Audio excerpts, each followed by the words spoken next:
When you go to view a property for the first time with the intention of purchasing it, how do you know what to look for? How do you know if it's going to be the right property for what you want to do with it? Over the last 15 years, we've honed this down to a perfect strategy when it comes to looking at property and inspecting those for acquisition. In this video, I'm going to break down for you what we look for so you can do exactly the same.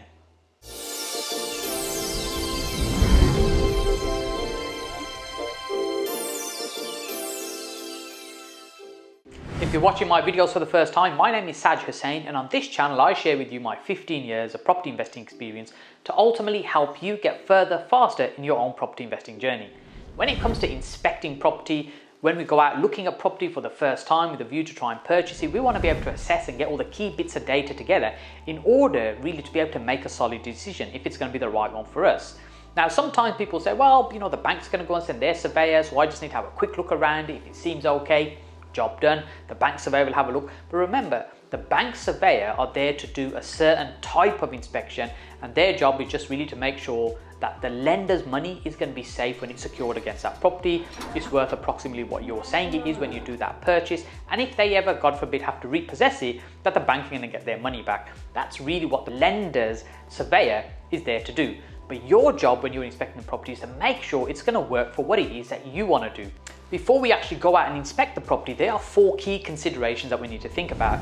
The first one is the intention with the property. What that means is, what is it that you intend to do with the property? Maybe you're going to flip the property on, maybe you're going to run it as a single let, maybe even turn it into a HMO, or it could be you're thinking about rent to rent, which is completely different in terms of how you're going to approach that, or even convert it, say, into flats.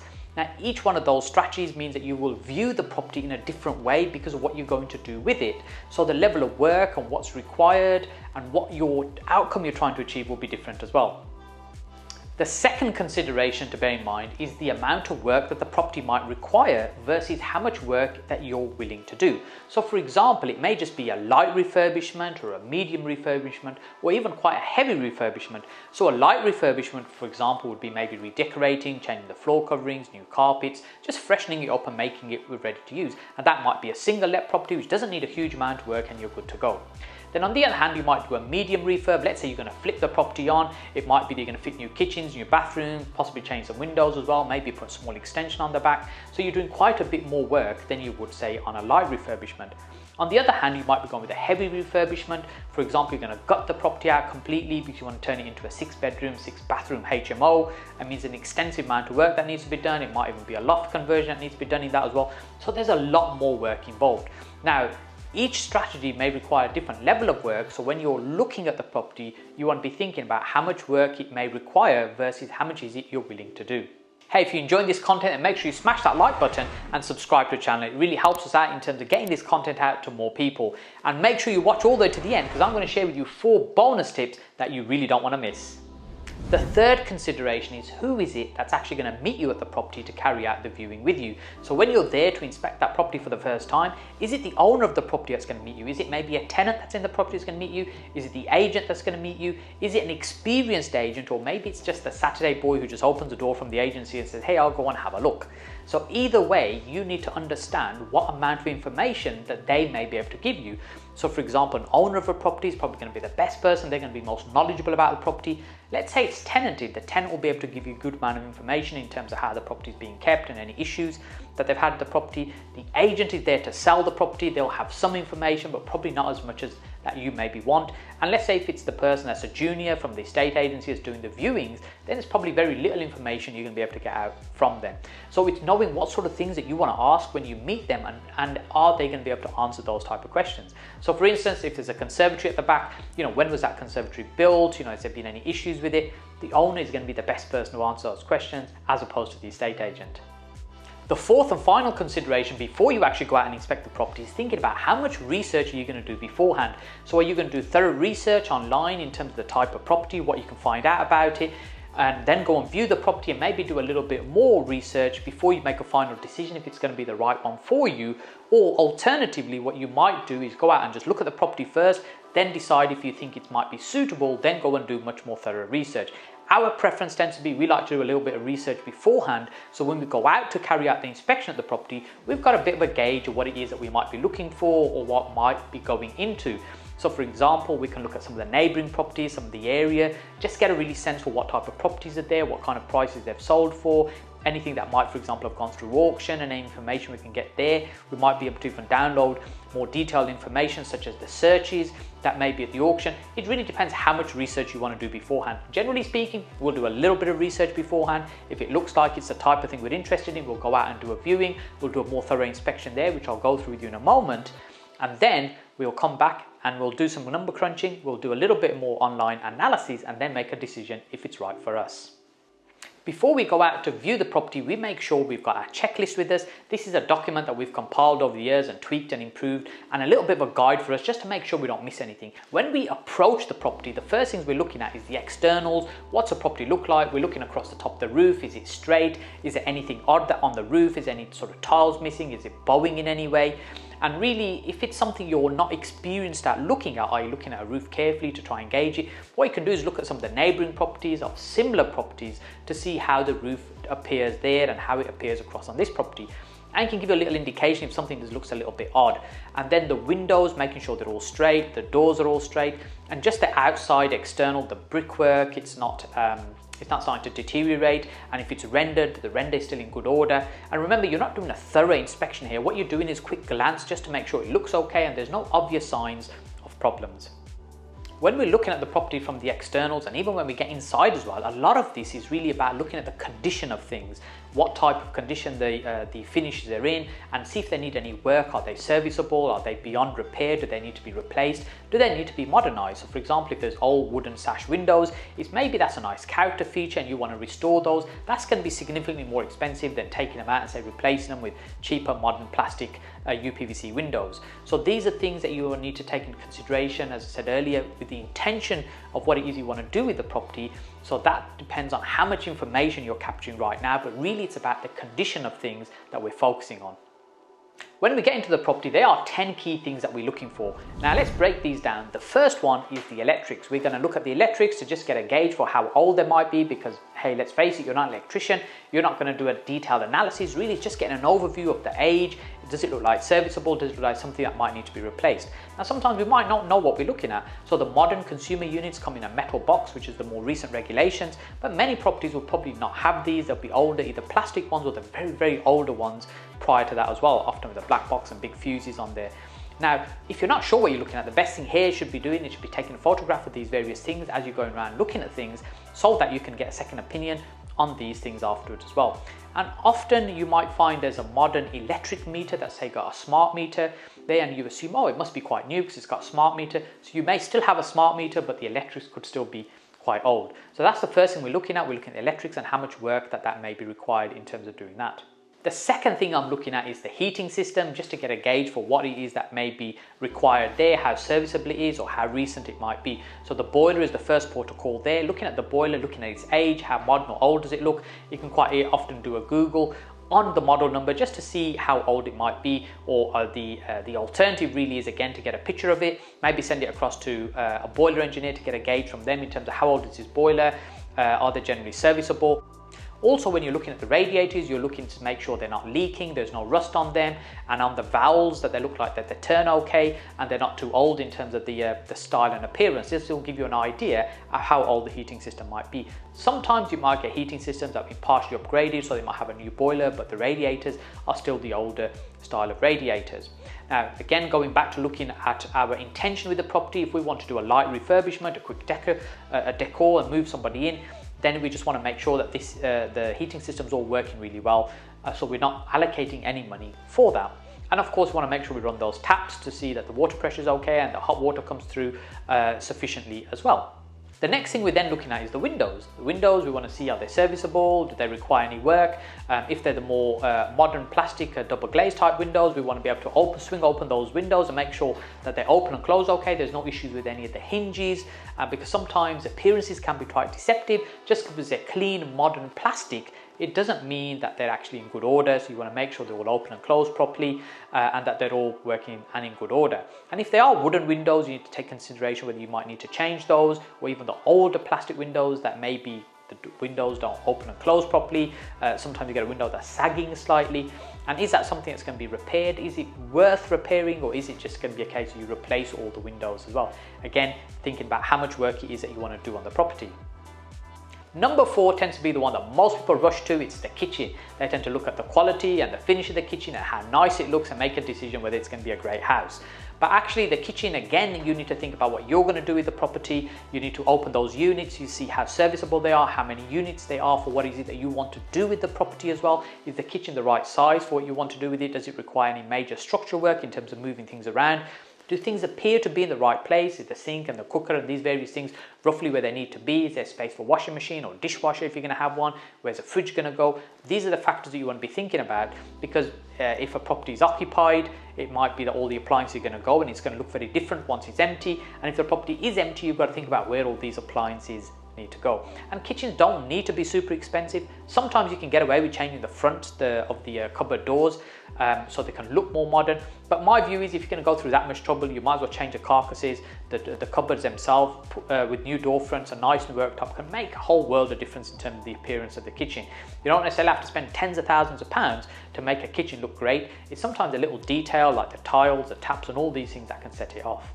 The next one then, number 5, is related to the kitchens, which is the bathrooms. People tend to look at bathrooms next. What's the bathroom like? Is it a nice bathroom? How many bathrooms are there in the property? Again, just like kitchens, it's very easy to be able to renovate and refurbish these, and it doesn't cost a huge amount of money. You've got to think about, it's a bath you need, it's a shower, a power shower, it's an electric shower. Does it run off the boiler? Does the boiler need any work doing, or is it going to be adequate as it is?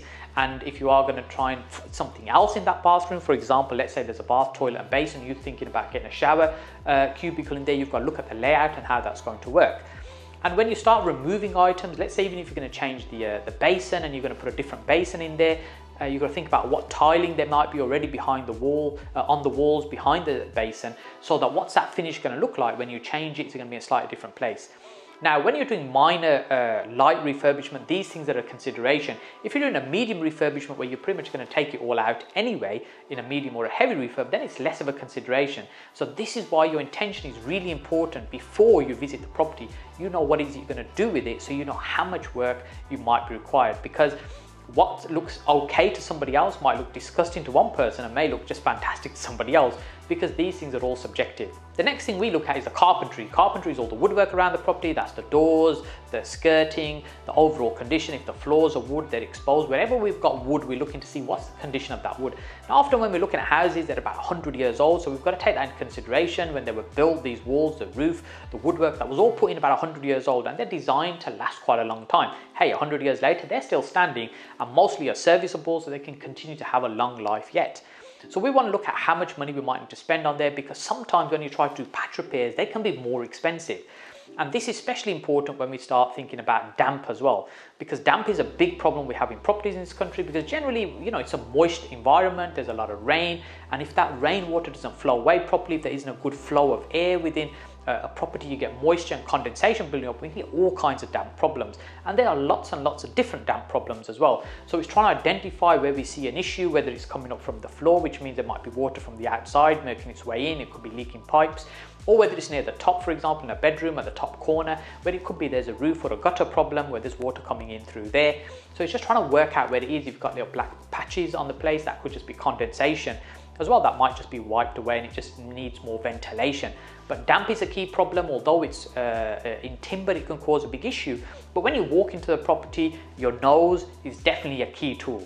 What I mean by that is, if you smell like a musky type air, then you know that there's going to be some potentially problem with damp. And sometimes it's minor, sometimes that could be significant, but you really want to make sure that you drill down and look into the details of where there might be potential moisture problems. Number 7 is then the general decor, and sometimes people joke about the swirly brown carpets that their granny used to have, you know, 40, 50 years ago when she moved in. And yes, we still come across a lot of those houses right now when we take them on and we're renovating, and there we're less concerned about what the finish looks like. But often, sometimes when we're doing a lighter or more medium refurb, we've got to think about, are we going to reskim the whole house, for example? That can be quite a substantial cost, because the reskimming of the house is what gives it that more modern type of look. There's not many people that still like the idea of having a wood chip wallpaper right now. So you've got to think about how much is it you need to spend. And unfortunately, some of these old houses, you might think, okay, well, it's just the wallpaper. We can just paper over it, won't be too much of a problem. We'll just change your paper. You start pulling the paper down, the plaster starts coming down, and before you know it, now you need to replaster as well. So when we're costing out these kind of jobs, we need to be realistic about the quality and the condition of the walls and the general decor. And it may be in a light refurb if you're just going to wallop around with a paintbrush and just freshen it up and just make it more neutral colors so it's more appealing as well. But again, you've got to look at the surfaces that you're going to decorate to see if they're in a good condition to actually decorate. Number 8, tied in with decoration, is the actual floor coverings. You've got to look to see whether you've got laminate, is it tiles, is it wooden exposed floors, you've got carpets, and then you want to get a good gauge of what's the condition of those. Now if it's carpets, it's easy enough, you pull them up, you replace them, and often the underlay underneath, if the carpets are not too old, might have a decent underlay you could reuse. Or it may be, look, you're just going to take all the flooring out and you're going to start again. It may be that you've got, say, lino or vinyl in the kitchen and you want to change that to tiles. So these are the things that you need to think about when you're doing your costings in terms of the condition of those. And when you can, you want to be able to try and lift the carpets and inspect it underneath, and just to get a sense for what's it like underneath in terms of the floorboards or the concrete under there, and what sort of condition that is in as well. Number 9 is then whizzing out to the back of the property in terms of going outside, assuming it's a house, you're in the back, you're in the garden. Now you're looking at the house itself. Just like you're looking at the front of the property, you want to look at the roof, you want to look at any gable end walls, any wings that protrude out from the building, the condition of the windows. You want to make sure that they look nice and straight, the doors look nice and straight, and just make sure that everything looks like it's in order. And again, if you're not too sure, you want to take good pictures that you can share with an expert that can give you some guidance on that as well. Our final item is number 10, which is the outside spaces. These are other outside spaces, just as there's a drive at the front of the property. Is there even a drop curb for that drive? Is there a garage? How serviceable, usable is that garage? Shed or other outside space, and the garden itself as well. And I remember when we first started renovating property, the garden would generally be an afterthought. We'd worry about it later on. But as time got on, we realized the importance of a garden, and especially now, more recently in the last year or so, whilst people have been at home, they're starting to realize the importance of having outside space. So you want to really make sure that you understand how much work might be required in that space to make it usable, serviceable, and a people-friendly garden is probably the best word I can think of. I hope you found this content useful. For watching all the way to the end, I've got 4 bonus tips that I'm going to share with you. Bonus tip number 1 is to make sure that you draw out some floor plans. Now, sometimes you'll find online when you go to look at a property, you might already be able to have the floor plans there that you can print out and use that as a guide when you go around the property. Other times it might be you've got something direct to vendor, or it may be you've got an agent that's a little bit lazy and hasn't given you the floor plans, so you can sketch them out yourself, because when you've got the floor plans, it means you can make some notes very easily as you're going around the property. Tip number 2 is some basic gadgets which will really help you. One is a damp meter that you can just plug into the wall or touch on the wall. It'll give you a gauge of what kind of moisture levels there are in the property as well. The other one that I like to use, the other tool, is a laser measure that enables me to measure the rooms very quickly. Just put it on the wall, zap it straight across, and it'll give me a guide in terms of it'll give me an accurate measurement of that particular distance. And this way we can also check measurements that we might have on a floor plan, or if we're drawing out a floor plan, we can very quickly do that as we're going around. Bonus tip number 3 is make sure you use your power team. So who's your power team? That could be your builder, it could be your architect, it could be surveyor. What you want to do is make sure you take good quality pictures. In fact, my preference is not only to take good pictures, but to walk around with the camera on the phone and record the entire property. This way, once you're viewing lots of property, you'll forget what you saw where, and when you capture everything on a camera, it means you can go back and have a look at it. For example, on the electrics, you can send it to the electrician for them to have a gauge. Now, it's never going to be the same as them visiting the property, but it saves an enormous amount of time. When they've got that footage, they can have a quick look at it. Same thing with a boiler engineer as well, or if there's an issue on a roof you want to get a second opinion on. So make sure you've got information that you can share with your power team for them to give you some additional feedback as well. The final bonus tip is EPCs. Now, properties that you're purchasing should have an EPC. Now, they should have a rating at least E if you're going to rent that property out. It maybe it doesn't have an E right now, so you need to do some work, some improvements, which is one of the things that we're doing when we're inspecting the property to gauge where we might need to get it to. But remember, in 2025, that's going to move up to C. So you don't want to do the minimum just to be able to get it to an E. You want to be able to think ahead and think what kind of things will improve the EPC rating. So for example, like a boiler change generally tends to make a significant improvement to the property. Getting your property inspection right is absolutely key, particularly when it comes to being able to do accurate budgeting on your overall cost on the project. But if you've enjoyed this content, you are really going to like what we've got lined up next for you just over here. But before you go and watch that video, make sure if you haven't already, click on my face down here to subscribe to the channel, and I look forward to seeing you on this video just up here.